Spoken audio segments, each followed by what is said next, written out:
Hello, hello! This is the video to wrap up my reading for the Dewey's 24-hour readathon, which took place yesterday, April 25th. First of all, I just want to say how much fun I had participating. This is my first readathon ever, so I was pretty excited anyway. And I really hadn't anticipated there being so much going on. I kind of just envisioned it being, me reading at my own house, just kind of updating little tweets here and there, but there was so much happening on Twitter and on the Dewey's website. There was always something when I needed just, a minute or two break from reading where I could get on and check out what everybody was doing, and it was so much fun to encourage people and see the encouragement that I got from other people, especially on Twitter. I just had a blast. But anyway, for the reading. In my time zone, it started about 8 a.m., so I went ahead and got up at 8 a.m., which is a little early for me. I'm a little bit of a late sleeper, but I did it anyway for the sake of reading. I got up about 8 a.m., and I picked up a book that I'd already been reading, which is Sanctum by Madeleine Roux. I had about 150 pages left of this book to finish it up, so I tackled that first. I gave this one 3 out of 5 reads on, or 3 out of 5 stars rather, on Goodreads. This is the second book in the Asylum. I think it's a trilogy now. It might end up being just a series, but I gave it 3 out of 5. It was kind of a little slow in some parts.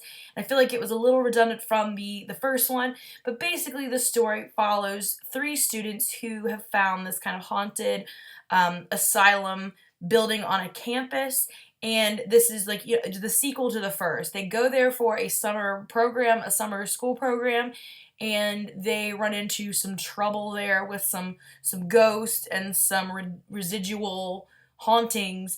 And this book, they go back. So yeah, it was a little bit redundant from the first one. I found myself in a few parts of the book kind of lagging. I just really wasn't in the mood to necessarily read some of the parts. I kind of wanted to fast forward. I was interested in seeing what happened in the last 150 pages I read yesterday. Actually went pretty well because I really wanted to see what happened to the 3. And I think there is another one that's due to come out maybe next year. I don't remember the name of it though. But I gave it 3 out of 5 reads, and that was 150 pages.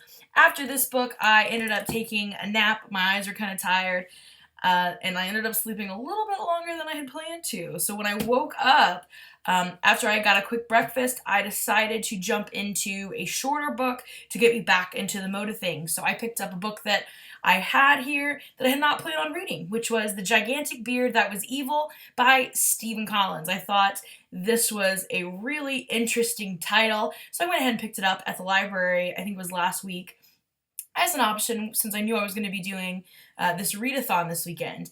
And I really liked the title. I liked the idea of the book. I liked the pictures. You can see they're all like black and white, like pencil sketches, and it was laid out really well. I liked following along. Several times it got into a nice little rhyme. I liked most of it, and when I first started this, I thought I was going to love it. But by the end, I wasn't quite sure what I was supposed to have taken away from this. So that's why I gave it 3 out of 5 stars on Goodreads, because I liked the idea, I loved the illustrations, I loved some of the writing in here, but I just wasn't sure. Was this about not conforming? Was this about letting go? Let it go, let it go. I just wasn't sure what this was supposed to be about, I guess, by the end. So, and I think it's probably open for interpretation, but I wanted a little bit more direction on why was this story created. But I love the beginning. I love the pictures. It's definitely worth a read.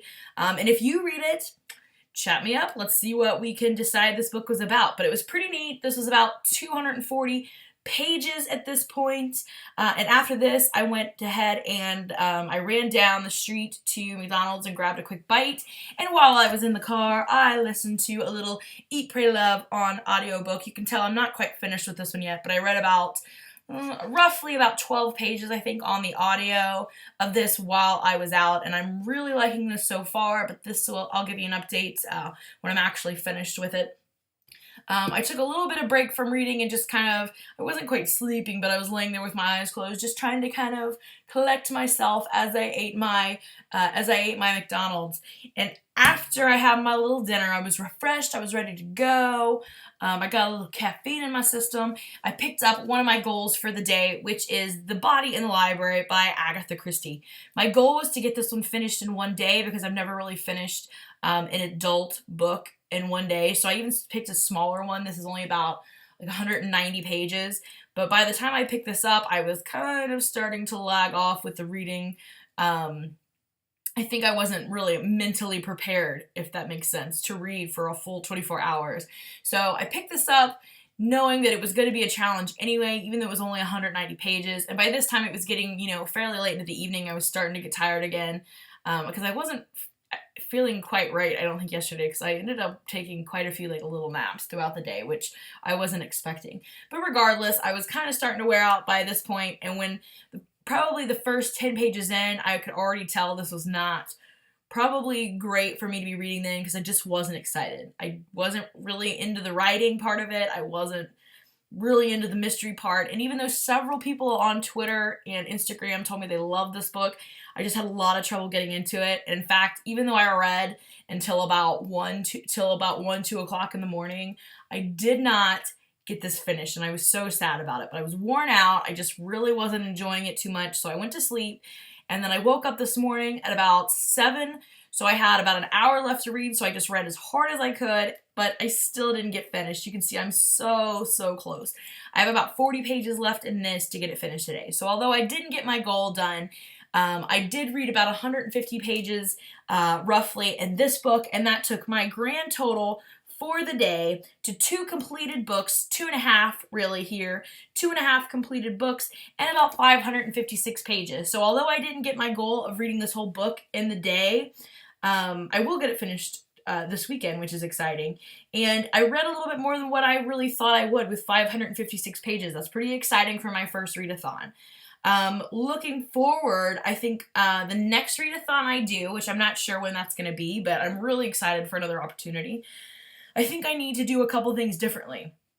It sounds really weird, but I think I really need to get into the mindset of reading for a full day or for a full week if it's a week-long readathon. I'd got my books ready, I'd made my video, but I don't think I really thought about sitting and reading for a full day. It sounded good, it sounded easy, but when the time came, it proved a little bit more difficult than I thought it would be. So I think I just need to be aware of that for the next time. I think I also need to set goals. I really didn't know how it was going to go, so I didn't have a goal for the day. I'm happy with what I got done, really, but I think next time I'm going to set a page goal for the day, and then maybe a goal for every couple of hours throughout the day just to try to keep me motivated, or a page goal every hour. I need to set something to make sure I continue reading throughout the day. I think sometimes I kind of got a little lost, so what am I going to do now? And I think I wasted some time there with the thought process. So the next time I definitely want to set one larger goal and some smaller goals. And the next thing I think I really need to do is make sure if I'm not into it at that moment, like the Agatha Christie book, that I don't read it during the readathon, because this really slowed me down. It was 190 pages.